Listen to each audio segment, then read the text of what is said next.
J'ai une petite devinette pour vous, pour commencer. Quel est le point commun entre la choucroute, la bière, le kombucha, le kimchi, le pain au levain? C'est facile, mais bon. La fermentation, bingo! Ok, donc c'est tous des produits fermentés. La fermentation est de retour en grâce dans la gastronomie depuis quelques années. Peut-être que c'est aussi lié à la grande passion pour le pain au levain maison pendant le confinement. On ne sait pas. Ou aussi par rapport à des chefs influents qui ont commencé à mettre au menu et à faire beaucoup d'expérimentations sur le sujet. On y reviendra avec mon invité. Elle est aussi entourée de pas mal de mystères. Pour nous permettre d'y voir plus clair, Hugo Chaise, ex-rugbyman, cuisinier de formation, nous initie à cet art millénaire de la fermentation. Merci beaucoup Hugo d'être ici. Merci de m'inviter. Tu es derrière My Fermentation, qui est un labo de fermentation où tu expérimentes pas mal de choses et tu as sorti plusieurs gammes de produits dont on va parler aujourd'hui. Comment t'es tombé dans cette marmite ? Ça s'est fait progressivement. Alors, comme tu l'as dit, moi j'étais cuisinier avant, donc j'ai beaucoup bossé en gastro en France. L'ambition pour moi c'était d'avoir un restaurant, puis de prendre une place dans un grand restaurant. Et puis en fait je suis parti voyager, j'ai fait 2 gros voyages qui m'ont un peu chamboulé, l'Australie et le Japon. Donc j'ai travaillé toujours à l'étranger. Et en sortie de Japon, j'ai eu la chance d'obtenir un stage de 3 mois au Noma, dans leur labo de fermentation. Et donc du coup j'ai passé 3 mois avec David Zilber, qui était à l'époque directeur de la fermentation. Noma à Copenhague. C'est ça. Ouais. Un des hauts lieux de la fermentation. C'est surtout eux qui ont remis au goût du jour toutes les techniques de fermentation au service du culinaire. Parce que quand on réfléchit fermentation, historiquement, chronologiquement, c'est quelque chose qui nous a servi à conserver les aliments. Et le Noma, ce qu'il a fait, c'est qu'il a récupéré un peu partout toutes les techniques de fermentation et il les a mises au service de la gastronomie. Tu parles de René Redzepi ? Exactement, ouais, c'est ça. Qui aussi a sorti un manuel de la fermentation, qui est un peu la Bible, ou l'ouvrage de référence qu'on trouve dans énormément de cuisine aujourd'hui. Oui, c'est ça, exactement. Et en fait, la chance que j'ai eue, c'est d'arriver là-bas au bon moment, avec les bonnes personnes. Et donc, du coup, je me suis confronté aux méthodes de fabrication et à l'utilisation. Et en fait, en revenant en France après tout ça, je me suis dit qu'il y avait de la place pour faire des choses innovantes. Alors, on l'appelle ça innovant aujourd'hui, même si c'est des choses qui sont très anciennes, mais voilà.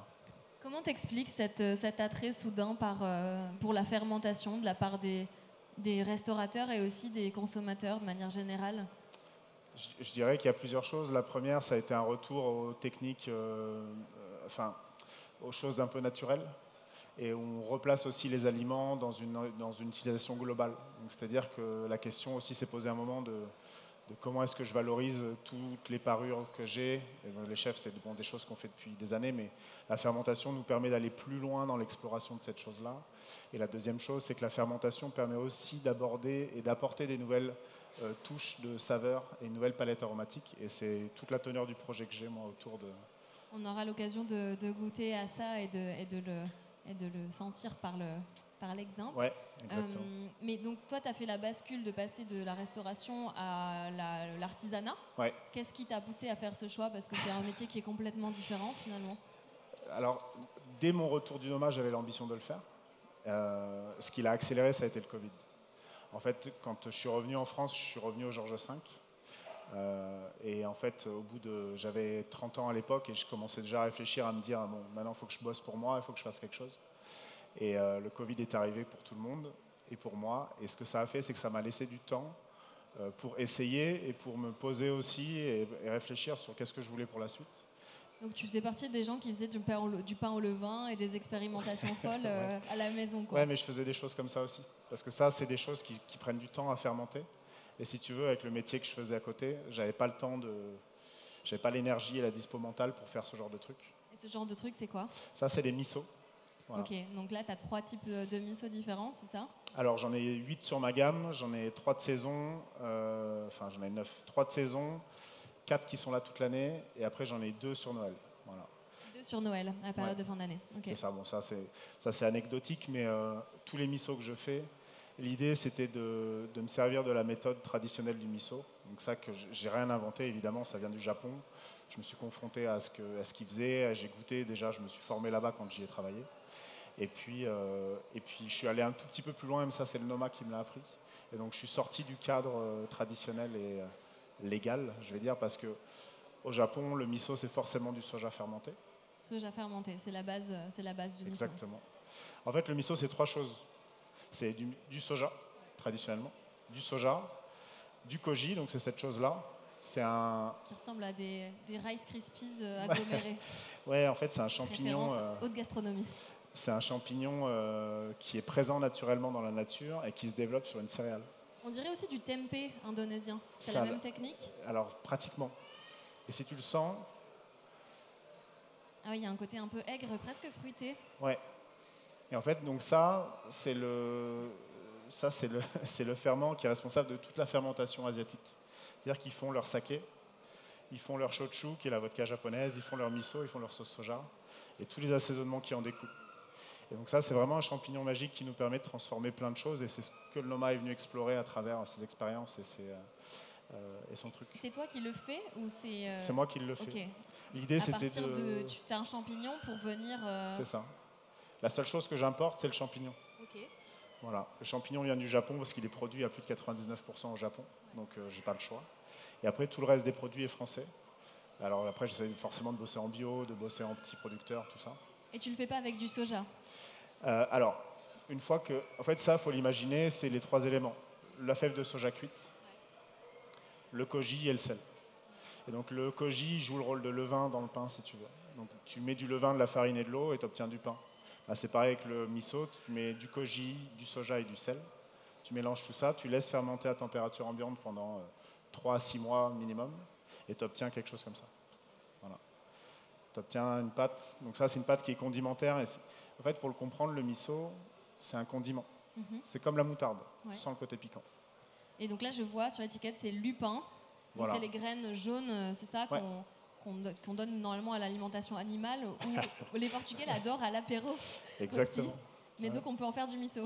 Ouais, mais alors après, c'est en train de revenir sur le marché français, la graine de lupin, mais c'est vrai qu'on peut le transformer. Ça reste une légumineuse riche en protéines, donc forcément, on peut venir la transformer. Et donc après, toute l'exploration, elle se fait là aussi. Et donc toi, pourquoi avoir choisi ce produit-là, le miso, et puis après, il y a le kombucha aussi que tu explores. Parmi toute la gamme des produits fermentés dont j'ai parlé en introduction, pourquoi tu n'as pas fait de la choucroute, par exemple? C'était plutôt ce que je suis venu chercher, et ce qui m'intéressait, c'était la valeur, enfin le potentiel aromatique qu'il y avait derrière. C'est-à-dire que ce qui était intéressant pour moi, avec le recul, le cuisinier que j'avais, c'était de me dire qu'est-ce que je peux proposer au chef qui est innovant, qu'il n'y a pas forcément en France, et que moi je maîtrise aujourd'hui. Enfin, que je connaissais, parce qu'à l'époque je ne maîtrisais pas tout, mais ça va mieux aujourd'hui. Et je trouve que c'est cette pâte-là, en fait, quand on commence à la travailler, qu'on la comprend, elle devient un peu magique dans notre cuisine parce que, mais c'est ce que je vais vous montrer tout à l'heure, c'est qu'en fait, en 3 fois rien, avec ça, on peut vraiment transformer nos préparations quotidiennes en des choses qui sont savoureuses, sans parler de l'aspect santé, évidemment, mais en fait, c'est que le potentiel aromatique de ces choses-là sont vraiment incroyables. L'aspect santé, on peut quand même en dire un mot. Ça apporte quoi le miso, les produits fermentés de manière générale? Alors je vais évoquer uniquement le miso de soja. J'attends les valeurs nutritionnelles de tout cela, c'est en cours de réalisation. En tout cas sur le soja, ça a été démontré que grâce à la fermentation, en fait, la prédigestion de la fermentation sur la fève de soja nous permet, nous, en tant qu'êtres humains, d'avoir accès à tous les nutriments qui sont présents dans la fève de soja. Et notamment, une chose qui est hyper importante pour nous, qui sont les acides aminés, qui sont un peu les blocs constitutifs qui font qu'il y a une table, qu'il y a un vêtement, ton micro, tout, enfin nous, quoi, en gros. Et il y en a 9 qu'on est obligé d'aller chercher dans l'alimentation. Et les 9, ils sont présents dans le miso de soja parce que le soja est riche de ces micronutriments. Et la fermentation nous permet à nous de pouvoir l'ingérer une fois que c'est fermenté. Sans la fermentation, ça ne serait pas possible. C'est comme un outil de digestion et de meilleure assimilation des nutriments, c'est ça? Exactement. Et donc là, les autres, tu peux nous en dire quelques mots? Ouais, alors j'en ai 2. J'en ai 2 aujourd'hui. Là, c'est haricots rouges. On pourra le goûter. Haricots rouges. Ouais, haricots rouges, haricots traditionnels, pas les haricots japonais. Et le dernier, celui-ci, c'est ce que j'appelle, plutôt la littérature américaine appelle les miso modernes. Donc en Les fait, miso, moderne. ok. En fait, on a retiré de l'équation, on se souvient les 3 éléments, donc le soja, le koji et le sel, on a retiré de l'équation le soja et on l'a remplacé par quelque chose d'autre. Et en fait, toute une partie de mon projet, il est là aussi, il est de qu'est-ce que je peux transformer comme aliment par le koji et qui va donner quelque chose d'assez incroyable et d'assez fou. Et le pain de seigle en faisait partie. Et donc c'est ce que j'ai ramené Donc à aujourd'hui. la place du soja, le pain de seigle à la place des graines de Exactement. soja. Donc c'est 100% pain de seigle, koji dri que vous voyez ici, et le sel. Et tout ça mis en fermentation sur une période de 6 à 8 mois. Ça donne cette pâte qui est très brune, qu'on voit comme ça, très très brune, et qui est juste incroyable. Alors j'ai la chance de bosser avec plein de grands chefs, et c'en est un qui est très souvent pris. Et tu utilises le pain de chez Poilane, c'est ça? Ouais. Qui sera là, qui nous servira de base. Donc, on va faire un combo Poilane. Ouais. Exactement. Okay. Et donc tes clients, c'est principalement des professionnels, c'est ça? Tu fais pas, tu vends peu ou pas aux particuliers? Alors je vends très peu aux particuliers. Enfin, c'est pas une volonté de ma part, c'est plus qu'il y a une méconnaissance du produit en lui-même et puis de l'utilisation. Donc ça, c'est un gros travail que je fais moi sur mes réseaux et sur mon site pour démocratiser un peu l'utilisation de ce produit-là, puis le comprendre pour savoir comment ça marche. Mais effectivement, je bosse beaucoup plus avec les professionnels parce que c'est mon carnet d'adresses et parce que c'est toutes les personnes que je connaissais. Ouais, c'est aussi une façon de faire un clin d'œil à ton parcours et à d'où tu viens aussi, de rester un pied dans les cuisines sans avoir la pression du coup de feu, c'est pas mal en fait. Ouais, c'est ça, j'ai mis un pied en dehors mais pas complètement et puis ça reste une passion, c'est un métier passion que j'ai fait pendant 15 ans. Moi, dans ma famille, je suis le premier à avoir fait ce truc-là, mais aucun regret, bien évidemment, mais c'est quelque chose que je sais que je pourrais y retourner. Si ça fonctionne pas comme je le veux, j'y retournerai parce que c'est quelque chose qui m'anime tout le temps et la recherche du goût, la recherche du bon, c'est quelque chose qui m'anime. Est-ce que tu es surpris par la manière dont tes clients et les chefs utilisent tes produits? Est-ce que tu as un exemple en tête? J'ai quelque chose que tu as goûté? Ouais, j'ai un exemple. Je fais un miso à base de topinambour sur la période de l'automne, enfin tout l'automne, tout l'hiver. J'ai un miso de topinambour, enfin miso moderne de topinambour, attention. Et j'ai des clients qui l'ont utilisé en pâtisserie dans une crème pâtissière, en association avec de la vanille. Et c'est là que ça devient rigolo, quoi. C'est-à-dire qu'on le sort de ce truc-là, parce que le miso, quand on le réfléchit, quand on le pense, c'est une pâte qu'on utilise pour faire de la soupe. 80% des gens ont déjà bu de la soupe miso. Et c'est comme ça qu'ils l'imaginent. Et puis en fait, quand on sort de son contexte de la soupe et qu'on se dit, mais en fait, c'est juste un condiment, c'est une pâte condimentaire, hein, c'est quelque chose qui... peut-être que vous ne le verrez pas très bien, mais bon, c'est solide, quoi. Vous pourrez venir voir à la fin si vous rapprochez pour sentir, pour voir le packaging qui est très bon. Donc on l'utilise aussi dans le registre du sucré, c'est pas réservé au salé. Non. Les pâtissiers l'aiment bien. Je sais que le miso blanc, traditionnellement, qui peut être plus doux, qui peut être utilisé plus facilement en pâtisserie, mais pas que. Le topinambour, ça marche aussi alors. Non, ça marche très bien. Je sais que celui-là est beaucoup utilisé dans des beurres. Ce qu'on va faire aujourd'hui, ce qu'on va goûter aujourd'hui. Ouais, tu es en train de... Là, tu nous faire un peu ramollir un beurre. Oui, c'est ça. Je voulais faire un beurre pommade. Ouais.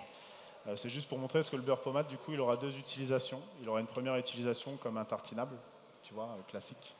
Donc, tu vois, à l'apéro, ou même le matin, hein, si tu es un peu aventurier. Et puis sinon, en cuisson de tes aliments, tu vois. Donc, tu viens mettre une petite noisette de ton beurre au miso pour cuire. C'est ça. Qu'est-ce que tu conseilles de cuire avec cet assaisonnement-là? Qu'est-ce qui marche bien en association? Alors, le miso de pain de seigle, il a des notes de torréfaction et de céréales assez fortes. Donc on peut vraiment partir très très loin dans l'exploration. Ça marche très très bien. J'ai beaucoup de gens qui l'utilisent beaucoup avec du poisson et des fruits de mer. Ça marche très très bien. Ça marche très très bien sur les fruits, sur les viandes rouges et puis sur les viandes de la chasse. On va rentrer dans la période qui est assez cool. Et puis ça marche aussi très très bien en pâtisserie parce qu'il garde toutes ces notes de torréfié et de céréales. Et donc, du coup, un peu biscuité, un côté comme ça. Exactement. Noisette. D'accord. Très facile. Parce que finalement, si tu devais décrire le goût général du miso, c'est quoi? C'est quelque chose qui est très profond, c'est un goût qui se rapproche de l'umami? C'est la définition de l'umami. En fait, c'est quand même assez récent que l'umami est reconnu comme une saveur à part entière.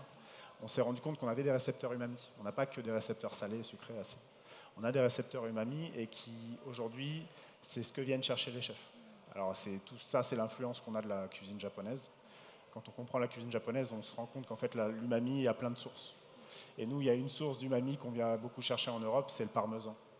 Le parmesan, c'est l'exemple typique. Si tu aimes le fromage, tu manges un vieux bout de parmesan, Tu as ce truc-là umami qui te fait saliver énormément, qui est à la fois sucré, salé, acide amer. Qui donne envie d'en reprendre. Exactement. Et c'est en fait tout l'intérêt de ces pâtes-là, c'est que le koji, en fait, ça produit plein d'enzymes, donc qui ont cette capacité de dégrader tous les éléments très complexes. Et donc du coup, une fois que c'est dégradé, ces choses-là, bah, nous, nos récepteurs et notre façon de déguster est très différente. Ok. Bah, j'ai hâte de goûter. Ouais. C'est un appel du pied. Hein. Vous aussi, j'imagine. Ça commence à donner vraiment envie de goûter. Je vais regarder. Je peux ouvrir ça? Ouais, bien sûr, bien sûr. Ce que je dis pour le beurre, souvent, c'est de faire un temps pour temps. Autant de beurre que de miso. Et c'est très facile, hein, il faut juste le faire pommade, on vient le mélanger, et ça nous donne vraiment un truc... Voilà, beurre, vraiment la bonne texture, le miso qui s'incorpore bien, on a une pâte brune Voilà. que tu vas mettre sur les toasts. C'est vrai que ça pourrait être une bonne base de gâteau. Hein. Là, j'ai presque envie d'en faire des cookies ou des trucs comme ça. Avec du chocolat, ça marche très bien. Ah ouais, carrément. Et donc, tu as aussi la partie pendant qu'on va faire les petits toasts pour vous faire circuler ça. Merci. Tu as aussi la partie kombucha que tu développes, c'est ça? Comment tu t'y prends? Ça a été le tout premier produit que j'ai fait, parce que c'est un produit qui est beaucoup plus rapide, sachant que le miso, on est entre 3 mois et 6 mois de fermentation minimum, donc j'avais besoin d'un produit aussi qui allait un peu plus vite sur la fermentation. Et le kombucha, c'était ça, quoi. C'est un produit qui met entre 10 jours et 3 semaines à fermenter. Puis ce qui était cool, c'était l'exploration qu'on pouvait en faire avec toutes les associations d'épices, de légumes. Et aussi avec l'ambition, enfin il y avait 2 ambitions sur le kombucha. La première, c'était d'en faire une boisson que je n'ai structurée avec des épices, des légumes, des fruits, pour tenter de se rapprocher de la complexité aromatique d'un vin. Et donc, en fait, de proposer des accords mais boissons qui avaient de l'intérêt gustatif, souvent ce qui pêche un peu dans le restaurant. Et la deuxième, c'était de se dire, est-ce que le kombucha, une fois qu'il est fermenté, est-ce qu'on peut s'en servir comme d'un vinaigre, voilà, comme d'un condiment. Voilà. Et c'est tout le travail que j'essaie de faire. Je l'ai un peu mis en retrait parce que j'ai un gros travail que je fais sur les misos, mais ça reste là parce que c'est un produit qui est un peu plaisir pour moi, donc voilà. Vous allez voir, c'est très bon. Je trouve que le beurre calme le sel, que je m'attendais à avoir quelque chose de plus salé. Et en fait, c'est assez doux, assez équilibré. Et il y a une belle réponse entre le pain de seigle et le miso. Bon, je ne sais pas si je savais, à l'aveugle, si j'aurais deviné que c'était un miso de pain de seigle. Je suis peut-être pas là. Mais il y a un beau jeu entre les deux. Je vais commencer à faire passer ce premier plateau.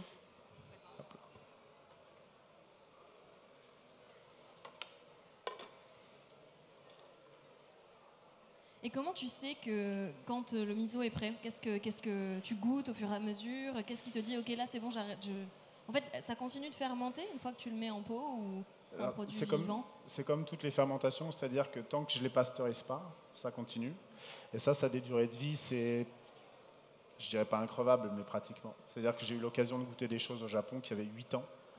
Bon, je pense qu'on était sur la fin de l'activité enzymatique et microbienne, mais c'est des choses qui font qu'évoluer et qui ont ce potentiel-là d'évolution aussi. C'est un peu comme le vin, si tu veux, plus tu vas le laisser fermenter, plus il va développer des choses différentes. Et ce que je regarde, il y a 2 choses. La première, je sais que j'ai des temps qui sont incompressibles. Je sais que mon miso de lupin, par exemple, je sais qu'avant 3 mois, ça ne sert à rien que je le regarde. La seule chose que je vais regarder, ça va être de... il faut parler et travailler en même temps. C'est compliqué, mais je ne sais plus faire ça. Ce que je regarde après, ça va être le dessus. Je fais attention que ça aille bien, c'est-à-dire qu'il n'y ait pas trop de contamination croisée. Et après, la couleur. La couleur, pour moi, c'est un repère aussi d'avancée de la fermentation. Parce qu'il y a un risque que ça foire. Alors, avec le miso, pas trop, parce qu'il y a 2 choses qui sont là pour prévenir en fait, les développements non désirés. C'est le koji, cette chose-là, parce que ça, les ratios, on est en volume, on est entre 4 et 2 pour 1. Donc, c'est-à-dire qu'on met 2 fois plus de koji que d'aliments fermentés. Et donc, du coup, déjà, ça veut dire qu'il n'y a pas la place pour les mauvaises bactéries de se développer. Et la deuxième chose, c'est le sel. Donc, le sel qui est un limiteur microbien qu'on utilise dans le fromage, dans la charcuterie. Donc, et le sel, il y en a à peu près 3 fois plus que l'eau de mer. Donc il y a à peu près entre 6 et 9% de sel dans mes misos. Sachant qu'un miso traditionnel japonais se situe entre 10 et 22. Donc, 10 et 20 ouais, %. c'est ça. Ok, donc ça peut être vraiment très très très riche Ouais. en sel, 20%. Ouais, ça peut être, ça peut être intense. Ouais. Ah, c'est pire que de boire la tasse, quoi. Mais après, encore une fois, c'est un condiment, c'est-à-dire que tu vas venir l'utiliser dans ta cuisine, tu vas le diluer, Ouais. tu vas... Ouais, tu Voilà. l'utilises rarement pur. Il faut comprendre qu'au Japon, ils n'utilisent pas de sel fin. Hmm. Ils n'ont pas de sel et de poivre. Donc c'est-à-dire qu'eux, ils prennent le miso, ils le mettent dans leur truc et ça assaisonne. Donc, il y a Ou la aussi sauce soja aussi. Exactement. Ouais. Ouais, tous leurs condiments sont très salés parce que en fait, ça remplace les assaisonnements traditionnels, Ouais. enfin que nous on a, en tout cas. Alors, je vais venir vous voir aussi de ce côté-là, quand même.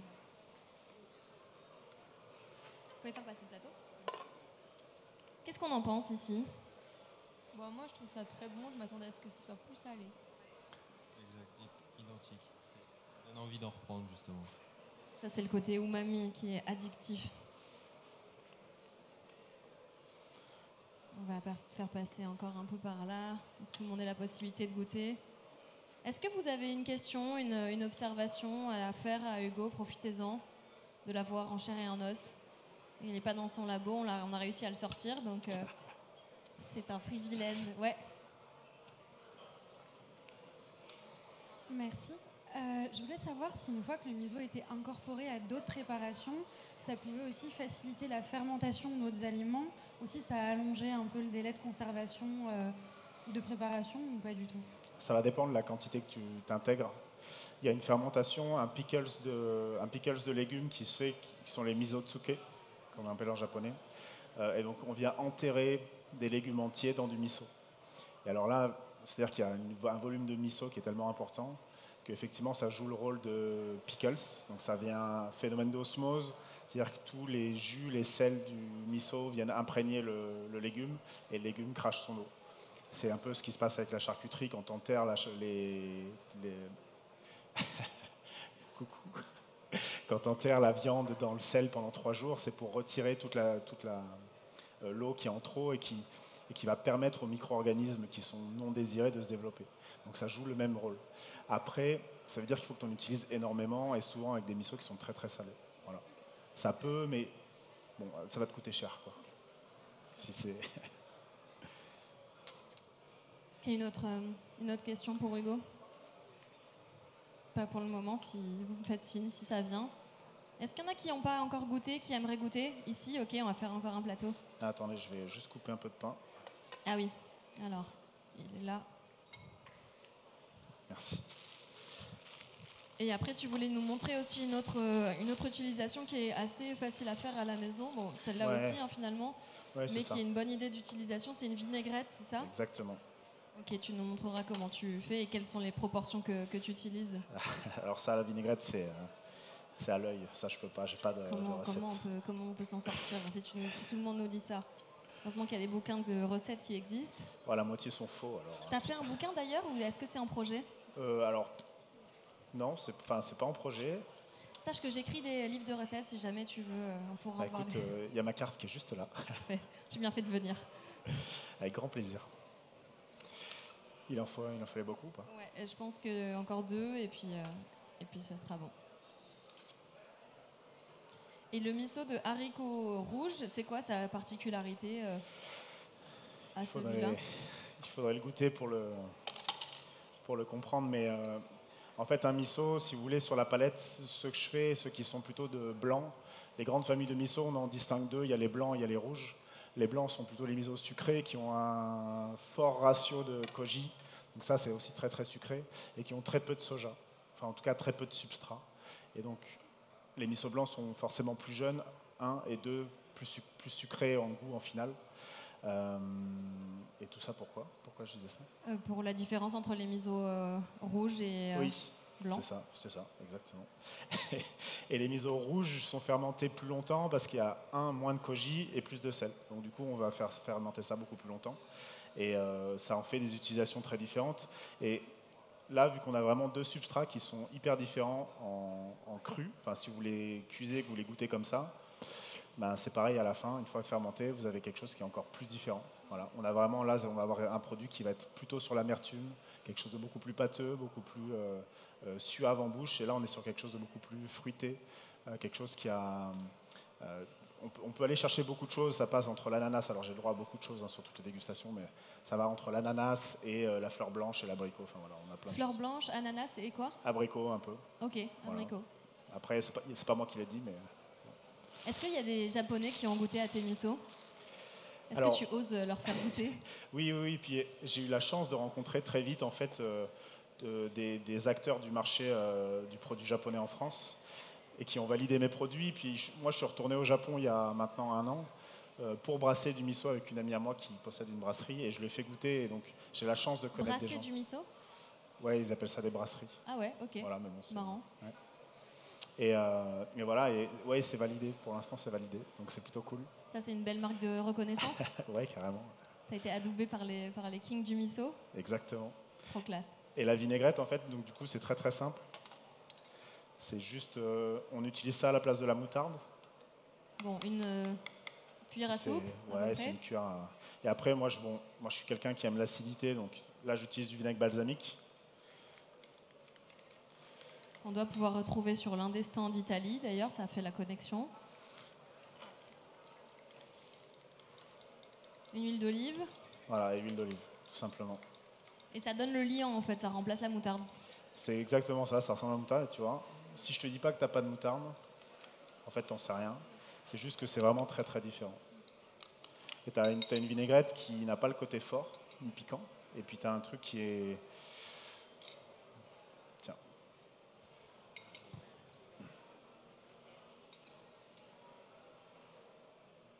Mais ouais, ça marche bien.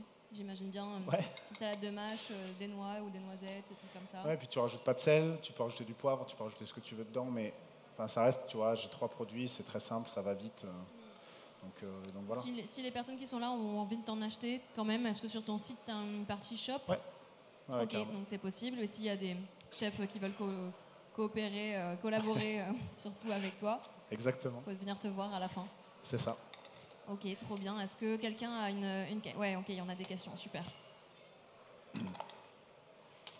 Merci. Désolée, c'est assez précis comme question, mais le miso se conserve une fois ouvert au frigo. Ouais.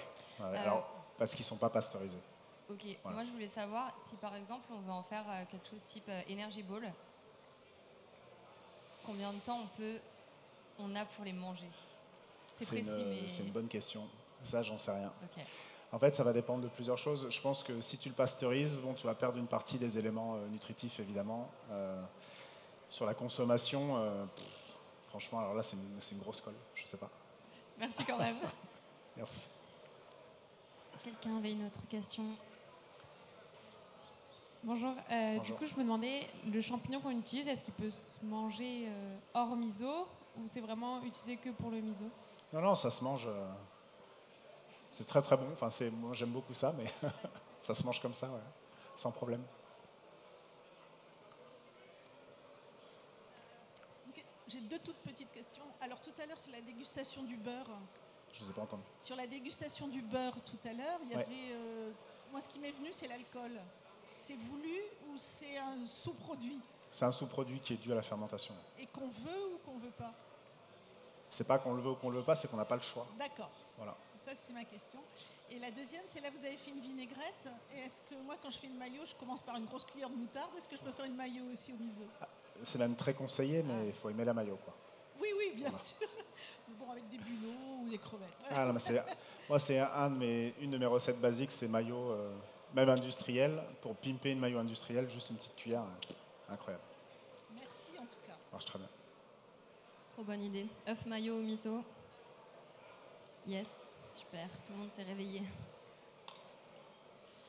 Moi, j'ai une question sur le koji.